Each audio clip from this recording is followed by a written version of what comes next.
जय हिंद। चलिए बच्चों नेक्स्ट क्वेश्चन करते हैं। NCERT पैटर्न पर आधारित कक्षा 10वीं गणित का प्रश्न वाले 8.4 का प्रश्न 5 है। 5 का ही ये 10वां प्रश्न है बच्चों। इससे प्रश्न 5 निम्नलिखित सर समीकरण से कीजिए जहाँ वे कोण जिनके लिए व्यंजक परिभाषित है या न्यून कोण है।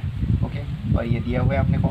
या फिर दूसरा प्रश्न आपको ऐसे पूछा जा सकता है, सिद्ध कीजिए कि देखो कोष्टक में 1 + tan स्क्वायर ए कोष्टक 1 अपॉन बटे 1 + cot square A okay equal 1 - tan a upon 1 - cot a की पूरे की पावर 2 या स्क्वायर होल स्क्वायर 2 भी बोल सकते हो। Okay, equal tan square a।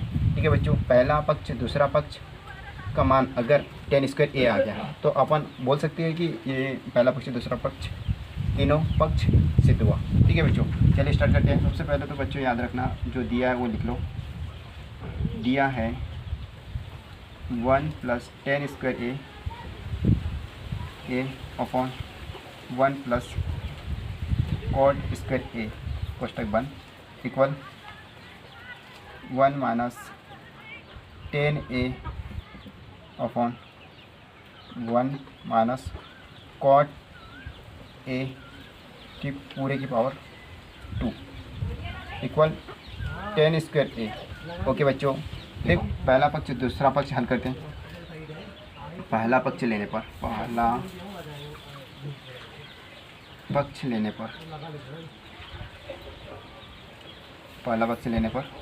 पहला पक्ष क्या दिया हुआ है 1 + tan square a upon 1 + cot square a। Okay बच्चों, ये दिया हुआ है अपने को। और दूसरी बात देखो इनकी जगह क्या मान, tan को आप क्या लिख सकते हो, tan a को sin a upon cos a लिख सकते हो। और cot a को क्या लिख सकते हो, cot a को cos a upon sin a लिख सकते हो। ठीक है बच्चों, इनकी जगह आप ये मान रख सकते हो। ठीक है, मान रख लेते हैं 1 +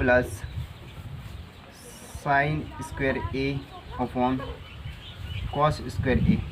ओके बच्चों, ये कोष्टक बंद, फिर नीचे बटे 1 + cos square a upon sin square a। Okay बच्चों, यहाँ तक हो गया। उसके बाद देखो आगे क्या करना है। देखो cos a एलसीएम ले लिए,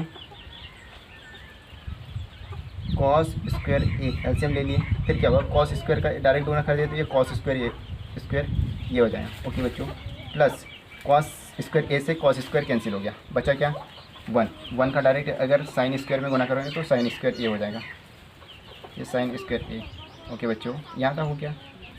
फिर आगे देखो क्या करना है, साइन स्क्वायर ए एलसीएम ले लिए तो साइन और फिर डायरेक्ट आप गुना भी कर सकते हो, साइन स्क्वायर ये हो जाएगा, 1 में गुना करोगे तो साइन स्क्वायर ए हो जाएगा, प्लस साइन स्क्वायर ए से साइन स्क्वायर कैंसिल हो गया, बचा कितने बार, एक बार, एक का डायरेक्ट ऊपर गुना कर दो कॉस स्क्वायर ए में तो क्या होगा, तो कॉस स्क्वायर ए आ जाएगा। ओके बच्चों, फिर देखो आगे क्या करना है। देखो सर समीकरण बन रहा है, सर समीकरण बन रहा है। देखो इस सर समीकरण बन रहा है। देखो sine square theta plus cos square theta का मान कितना होता है 1 होता है, तो आप 1 लिख सकते हो, 1 अपॉन कॉस स्क्वायर ए। ओके, और नीचे भी लिख सकते हो साइन स्क्वायर। देखो ये आगे पीछे लिखने से कोई फ़र्क नहीं पड़ता। ठीक है बच्चों, इसका वैल्यू के सर समीकरण है तो सर समीकरण का मान कितना होता है 1 होता है, और फिर ये नीचे भी ये 1 हो जाएगा, और नीचे बचा क्या वो लिख लो साइन स्क्वायर ए। ओके बच्चों, फिर आगे करना है। देखो ऊपर वाले मान को जैसे वैसे रखना है और ये बटे वाले मान को आगे वाले मान को बदल दो तो गुने में चल जाएगा। कॉस स्क्वायर ए गुणित ये हो जाएगा साइन स्क्वायर ए अपॉन 1। साइन स्क्वायर ए का गुना 1 में करेंगे तो ये साइन स्क्वायर ए हो जाएगा, साइन स्क्वायर ए, और कॉस स्क्वायर ए का 1 में गुना करेंगे तो ये कॉस स्क्वायर ए हो जाएगा। ओके बच्चों, देखो इसे क्या लिख सकते हो आप, 10 लिख सकते हो। ठीक है बच्चों, देखो इसमें स्क्वायर दिया है और इसमें स्क्वायर नहीं दिया।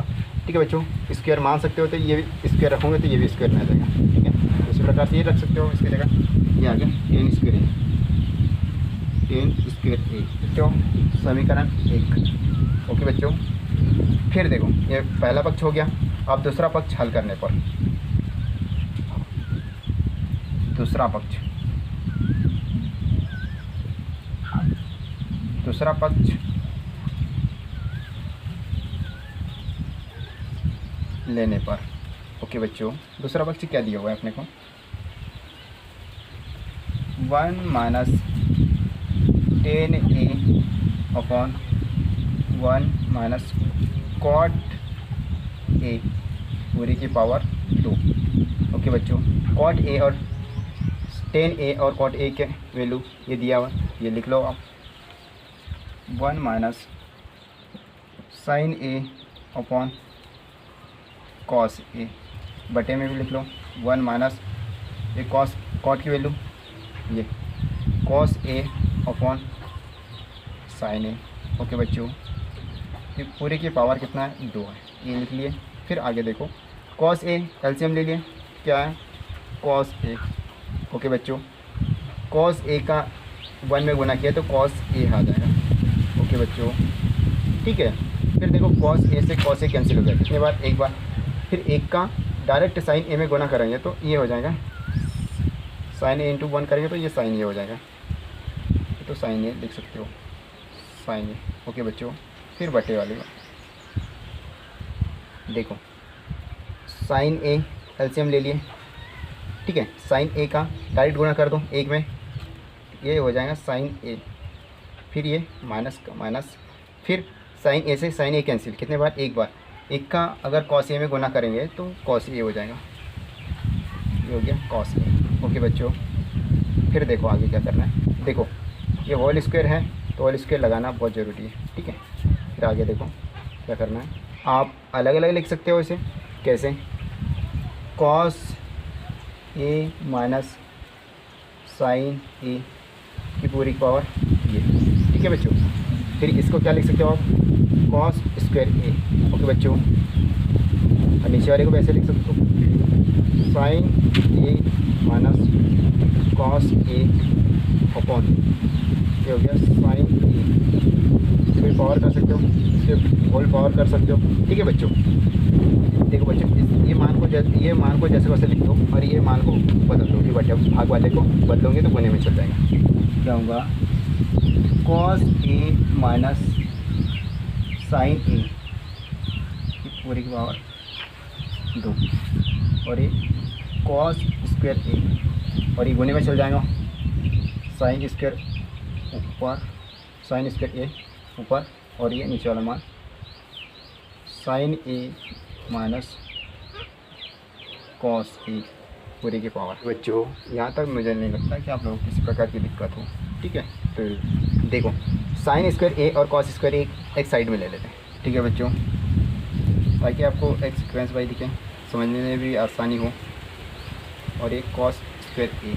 ओके बच्चों, और दूसरा साइड ये इनकी वैल्यू लिख लेते हैं, कॉस ए माइनस साइन ए पूरी के पावर 2 बटे, क्या लिख सकते हो इसे, साइन ए माइनस, इसे क्या लिख दो, इसे लिख सकते हो ten square A.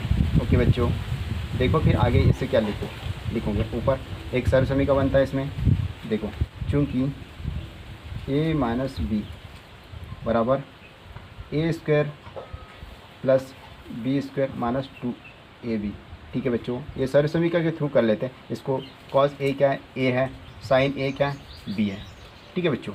A B मान के कर लेते हैं, ठीक है। ऊपर वाला पहले करते हैं, ये कॉस स्क्वायर ए प्लस ये साइन स्क्वायर ए और ये माइनस 2ab मतलब 2 sine A B, sine A cos A. Okay बच्चों, ये हल हो गया। फिर नीचे वाले मान को भी कर लेते हैं, हो जाएगा sign square A plus cos square ए। देखो बच्चों, इन साइन और कॉस आगे पीछे लिखने से कोई फर्क नहीं पड़ता, ठीक है बच्चों। Minus 2 sine A B, sine A cos A, इस प्रकार से लिख लेते हैं, ठीक है। साइन ए और ये कॉस ए। ओके बच्चों, तो आप ऊपर वाली वैल्यू देखो, ऊपर वाली वैल्यू और नीचे वाली वैल्यू काट सकते हो, ठीक है बच्चों। देखो समान है तो कट जाएगा, बचा क्या, ये 10 स्क्वायर ए। ओके बच्चों, ये देखो पहला पक्ष भी 10 स्क्वायर ए आया, ठीक है बच्चों, और तीसरा पक्ष भी देखो 10 स्क्वायर ए है। उसी प्रकार से आप बोल सकते हो, ठीक है बच्चों। आप स्टेप बाय स्टेप इस तरह से लिखें, ठीक है। इसी प्रकार से आप लिख सकते हो, पहला पक्ष बराबर है दूसरा पक्ष बराबर तीसरा पक्ष। आप आगे लिख सकते हो, यही सिद्ध करना था, यही सिद्ध करना था,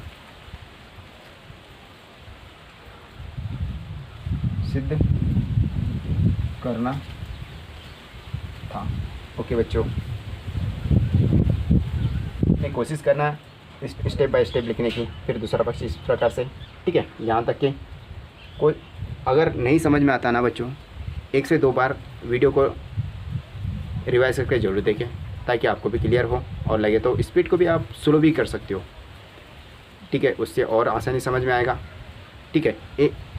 ऐसा नहीं कि आपको क्वेश्चन बहुत बड़ा लगा, कोशिश हमेशा ये रखना कि एक पॉजिटिव वे में ये क्वेश्चन मैं कर सकता हूँ, एक बार करने के बाद मैं कर सकता हूँ, ये हमेशा पॉजिटिव रखना अपने माइंड में, ठीक है। तो कोई भी क्वेश्चन समझने में बहुत आसानी होगी, ठीक है बच्चों। कैसा लगा वीडियो कमेंट करना, और अपने दोस्तों को जरूर शेयर करना, ठीक है। और चैनल को सब्सक्राइब जरूर कर दिया करो। मिलते हैं नेक्स्ट वीडियो में।